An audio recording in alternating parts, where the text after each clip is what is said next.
Welcome back to another Pokemon What If Wednesday, where every Wednesday morning we go through last week's investing and collecting questions, where your guys' questions will actually be featured in the video, and one person's question will help me make the thumbnail every single week. So please drop your questions down below for a chance to be in next week's video. And if I did comment you saying great question, I might use this, and I didn't, please drop that same question again and put repeat question, it'll get moved to the top. And even then, it's not a guarantee for that week just because I get so many questions. So just please keep putting it down below, and I promise I'll get to you. And I'm not saying I'm some guru who just knows everything, but when I'm unsure, I always like to talk it out with a few people. It always helps me make my final decision. And we are going to do another giveaway today. We're doing a giveaway for every single video for all of December, which, by the way, the Mega Charizard UPC, where I announced the winner on my last Market Monday, was not claimed yet. So you have one more week to claim that UPC. Otherwise, I'm going to try to give it away again right before Christmas. And then even on my last Market Monday, I think PokeGinger, he's a fan of the channel. You'll probably see him in the comments. But he donated a little 2-pack blister that we're giving away. So definitely go check out my last Market Monday. This is what we're giving away today. Got a couple illustration rare promos and the Flapple. All you have to do is make sure you're subscribed. You got to hit that notification bell. You got to hit that like. Then you have to answer the question of the day. And someone actually left this comment down below in the comments. So if you guys do have any ideas for the question of the day, let me know down below. But his question was, what is the ugliest Pokemon card over $100? So let us know down below to be entered into that giveaway. And then the Mega Charizard UPC was actually donated by the Trade Post Expo. This is a card show that I will be at this Saturday in Tinley Park, Illinois. So if you guys are in the area, definitely come by. And we do also have to give a big thanks to our video sponsor real quick, and that is ARIZONATCG. If you guys have some graded cards you're looking to sell, it could be PSA, Beckett, CDC, Tag, it does not matter. It doesn't even have to be Pokemon. ARIZONATCG is perfect for you. You just send them all your graded cards. They're going to take professional scans, which actually helps a ton. Then they're going to post it to their massive weekly eBay auctions, which already has thousands and thousands of followers. So you're going to get a ton of eyes on your cards. And the best part about it is they charge almost the exact same amount as if you started your own eBay store. But these guys are already massive. Then, of course, the binder-bound hoodie and t-shirt. There's about 50 left of each. So definitely check that out because we're not going to make this design ever again. All right, first question. This is from @JPop2435. With the prices of cards in the hobby going down right now, is it now time to start buying the big chase cards like the Prismatic Umbreon? So let's check out basically the 6 biggest cards in the Scarlet and Violet era. So we have the Umbreon EX right here. So we're on the 1-year chart. This was at $1,589, got all the way down to $839, up to about $1,200. Now last sold $1,069, $1,048, $1,050. Then we have the Mew EX.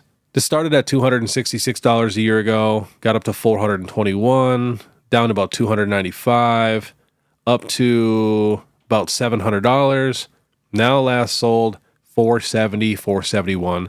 So this card was literally just $700 a few months ago, and now you can get it for $471. Not too bad in my opinion. Next we have the Greninja EX. So this started at $318. Got up to $410, down to $265, back up to $378, and now last sold $297, $318, $280, and $297. Next, we have the Pikachu EX from Surging. This was at $476, got down to $264, back up to about $350. Now last sold $270, $307, $268. And then we have the 151 Charizard here. This was at $207, got up to $290. Down to $188, up to $303, and now last sold $319, $319, all at $319. But if we check the 1 month, this card is actually coming back up in price. Got down to $225, and now it's $256. And then we had those crazy sales at $320 and $315. Let's see what we can get this shipped for right now. So $230 from a pretty new seller, but let's see here, about $250 from a legit seller. So there's definitely some weird sales. People are definitely trying to hype this card up. And that's one of the main reasons why I feel like this hobby is not going to just crash, because people know how to manipulate these cards so easily now. It's kind of crazy. And the last card we're going to check is Magikarp. So it started at $200, got up to $276, down to $194, up to $399. And this card is also going up in price a little bit. Got down to $246, and now last sold $248, $273, $275, $246. So I definitely feel like some of these cards are a good pickup now. And as you can see, some of these cards are starting to bounce back a little bit. So I like to just really watch them nonstop. If you're super serious about buying a really expensive card, I would check it every day. And as long as it's still coming down in price, you know, just keep watching it and just keep watching it fall. And then hopefully you guys can get it for a little bit cheaper. But as soon as you start seeing it go up in price, like even this Umbreon here, if we check the 1 month, starting to level out. There's even a little tail going up. So, you know, just keep watching it. I do think this card will get a little bit below $1,000 again. But I always say this, whenever you can get a card, you know, for almost 50% off, it's a good time to buy it. It's just that a lot of times when a card comes down in price, people don't want it as much than when it's going crazy, which is just funny. But yeah, I mean, Bubble Mew was like $700, and now it being $470 is pretty wild. So definitely some decent pickups right now. All right, next question is from @ApexZ. Hey Beard, I just started trying to collect all the Sun and Moon Full Art Tag Team promos and PSA 9s. It's a goal for my PC, so I know that I'll be happy regardless of the value in the future, but I'd like to hear your thoughts on how you think these cards will do in PSA 9s in the future. Do you think they have any shot of getting more expensive than they are now? I think they have a decent chance. I mean, it's just that these cards are still pretty new, so a lot of people, you know, they're going to much rather have a 10 over a 9. But once these cards get pretty old, and let's say the 10s just keep going up in price, up in price, up in price to where they're almost, you know, unattainable, the 9s are definitely going to come into play. But we got the Umbreon and Darkrai. We got a PSA 9 pop of 5,100 compared to the 10 at 1,000. And there's even 3,008s. And here is the Mewtwo and Mew. This one has 7,800 10s and 4,600 9s. So less 9s than 10s. So definitely a little bit easier to grade for this card. But as you can see, I mean, they are starting to go down in price a little bit right now. The Mewtwo in PSA 9 was at 376. Now last sold, you know, it's in the high 200s. We even have one at 218. And we'll check that Umbreon also. Was at 288, now last sold 114, 175, 156. So hopefully you didn't buy these at their all-time hype when all the tag teams went crazy. That's why I always recommend just try not to buy cards when they're at their most expensive. That's been a rule of mine, and it has worked out very, very well. So I would definitely stick to that. But yeah, like I said, though, maybe long term, if these 10s do go back up and they, you know, are $5,000, $10,000 a card, which you never know, then the 9s will definitely be a lot more popular. Next is from Unofficial. Do you think the Piplup IR from Phantasmal Flames is underrated, and what is your take on grading it? So, I mean, if you got a clean card and it's an illustration rare or, you know, special illustration rare, especially if you have a decent Pokemon, I always recommend grading it. But this is the best Piplup card we've ever gotten. Was at $30. Now last sold 11, 11, 10. But here's the thing, Phantasmal Flames is very, very small. So it's very easy to pull a lot of these illustration rares. So you do have to keep that in mind. And it is still going down in price. I hope, you know, it becomes like a $5, $6 card, because this would be a pretty decent card to pick up a few copies. Next is from LDTS. Hi, PokeBeard. Do you think it is worth to invest on booster bundles for the long run, or it will always be better ETBs and booster boxes? So booster boxes will definitely always be better for sure, because you got to think about it. You can't go to Walmart and Target and buy a booster box. You can only buy those from like your local card stores or the Pokemon Center or like online stores. So, you know, ETBs, everybody gets ETBs. You know, Barnes & Noble, Ace Hardware, everybody gets them. Same with booster bundles too. So that's why booster boxes will always be king, especially there's 36 packs in there. But let's check out the Destin Rivals ETB. So going up in price right now, if you guys did not watch my last Market Monday, all last sold is about $130 right now. And then here's the Destin Rivals booster bundle. Going down in price a little bit, got up to $63. Now last sold $53, $59. So here's the big thing about booster bundles. These are pretty much a new product. We have not had these very long. So we technically don't know how good these are going to do, you know, 5, 10 years down the road. We don't have any data on that. But I honestly think this is going to be probably the most sold product when a set gets older. Just because you get, you know, the 6 booster packs, you don't have to pay for promos, you don't have to pay for a big box. They're super easy to store. I feel like these will be the most open thing for the older sets. So I definitely think booster bundles are a great pickup whenever you can get them for a really good deal. I always recommend getting them. And as you just seen, the Destin Rivals ETB is doing much better than the actual booster bundle. But what's good about the booster bundle is they're very, very small. So you can, you know, store them pretty easily. ETBs kind of take up a decent amount of space. So I think both are very, very solid pickups, especially if you can find them for very good deals of very good sets like Destin Rivals. Next is from Obi Kenobi. What do you think about investing, collecting the Game Boy CD promos, cards like the Japanese Dragonite, 3 OG starters, and the Snorlax? I love it. I just picked up a Mewtwo Game Boy promo when I was vending. Super nice. Very excited about it.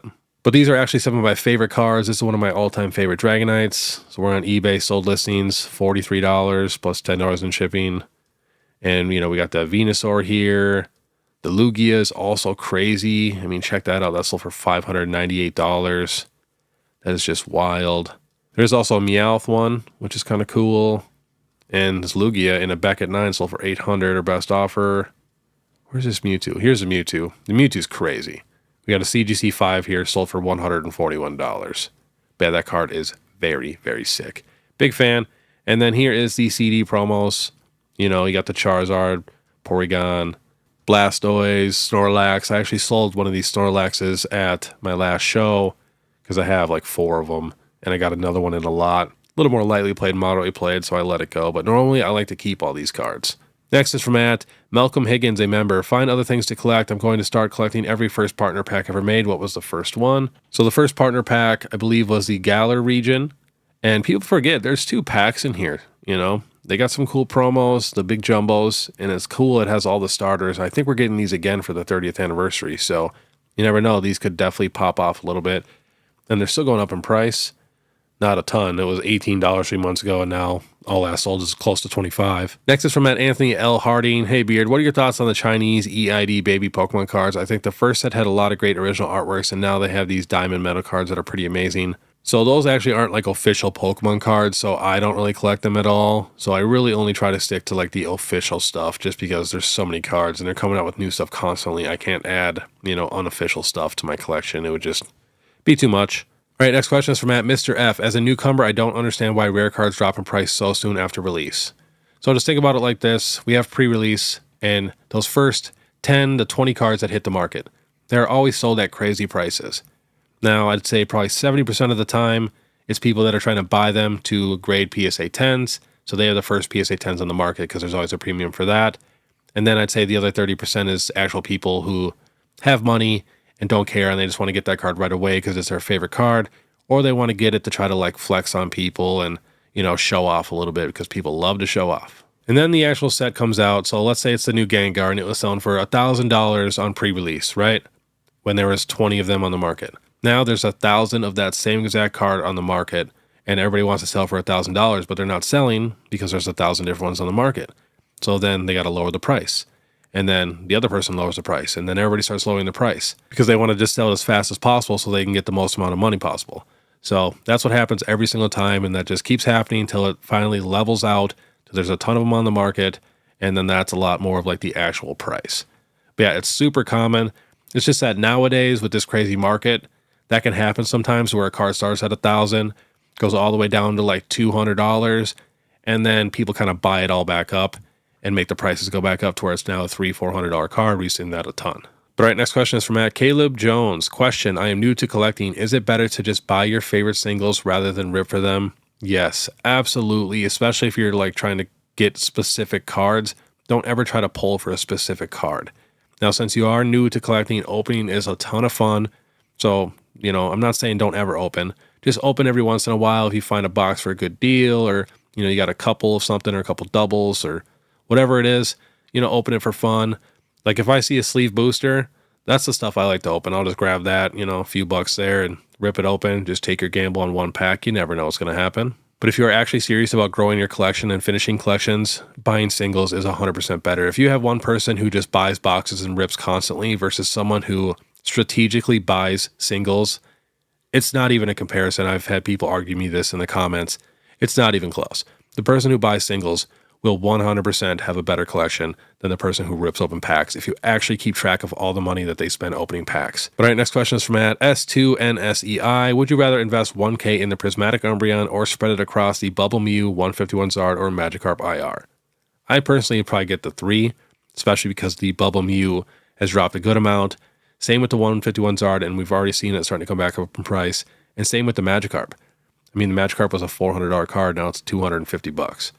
So not too bad. And Prismatic Umbreon hasn't dropped a ton yet to where I feel like it could still come down in price a little bit more. But all right, next question is from Brandon Murphy. So I've never been into collecting master sets, but I've recently started an Expedition master set and I'm actually really enjoying it. But I've noticed all the common e-readers and reverse hulls have gone up in price and are getting harder to find. Do you think collecting common e-readers and reverse holos could be a good investment for the future, or just stick to the popular holos? Thanks for your help. Yeah, if they're clean, I always look for those commons, especially sets like Skyridge or maybe even like first edition Shadowless base set and like maybe even first edition Team Rocket, stuff like that, Legendary Collection, all that stuff is smart pickups because people need that stuff to finish those master sets. And a ton of people love to finish those vintage master sets, especially compared to these new modern master sets that take 2 binders to complete. And then we get a modern set every couple months. It's just impossible to keep up with. All right, next question is from Lil Zendaya. Hey Beard, awesome video as always.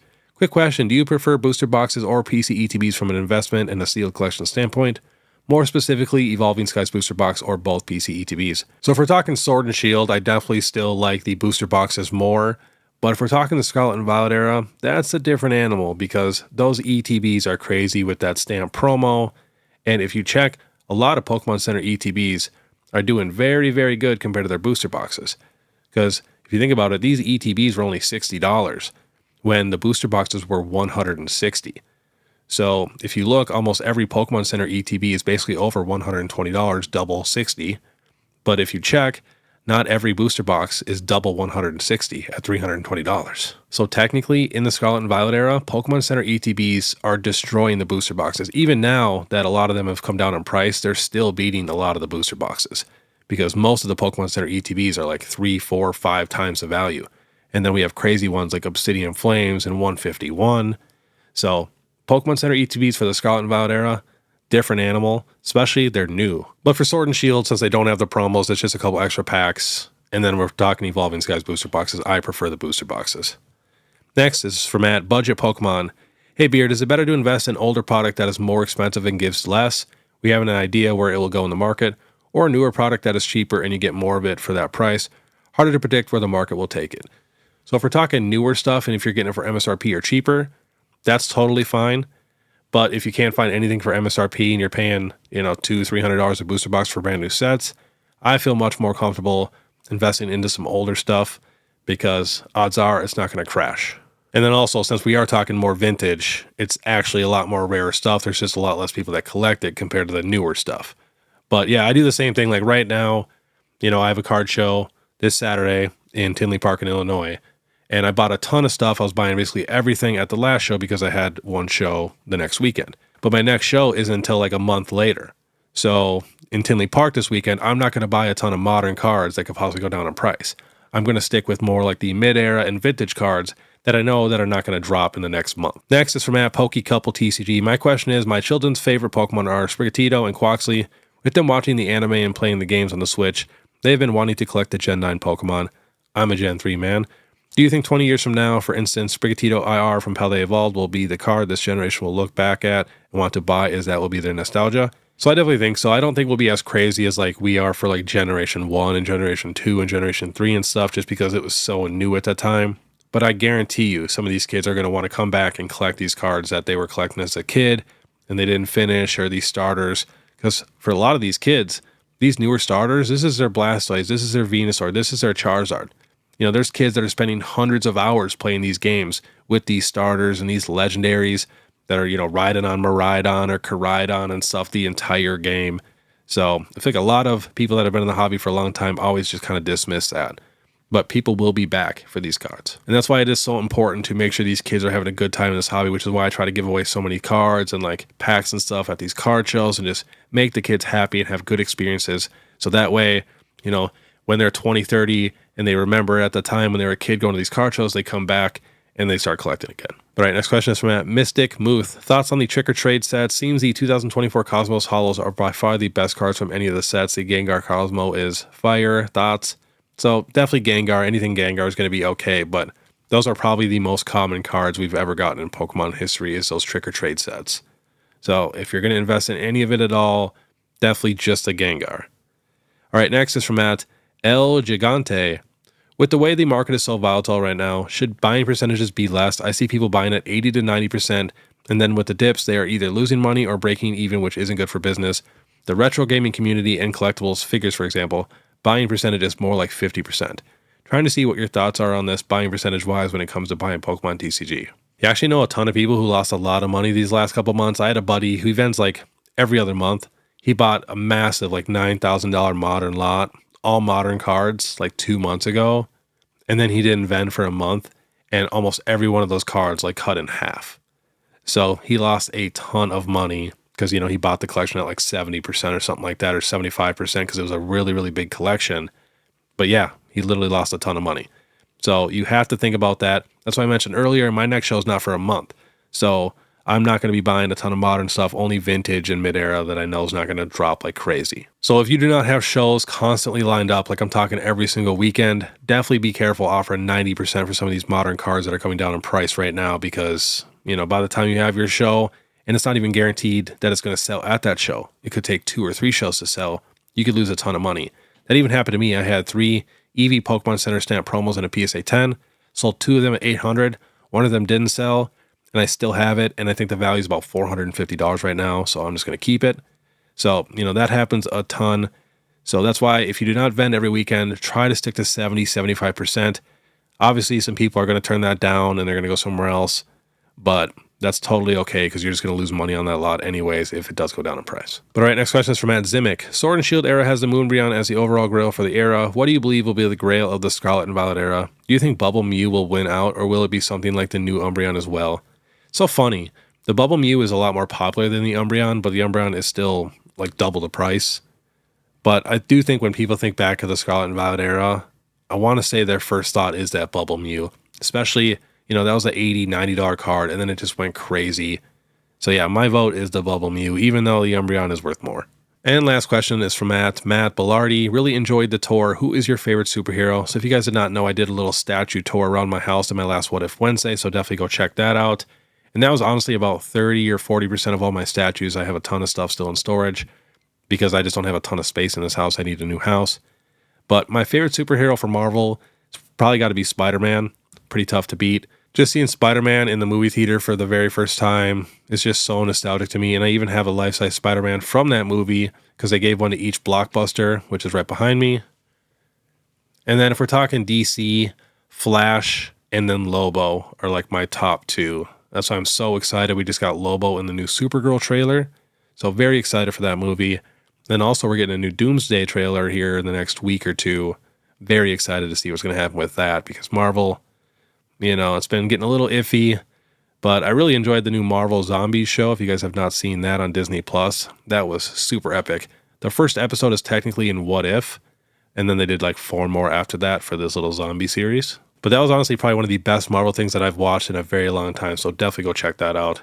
And let me know down below your guys' favorite superheroes. I would love to read that. I'm a massive superhero guy, as you can tell. But all right, that was today's Pokemon What If Wednesday. Please make sure you guys subscribe, hit that notification bell, leave a like, and then I want you guys to answer that question of the day to be entered into that giveaway. Then also make sure you guys drop your questions for my next What If Wednesday.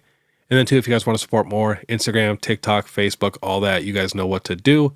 And then if you guys want to watch my last Pokemon Market Monday, which was a crazy one, and then I do the giveaways, click this video here. Otherwise, we'll see you next time.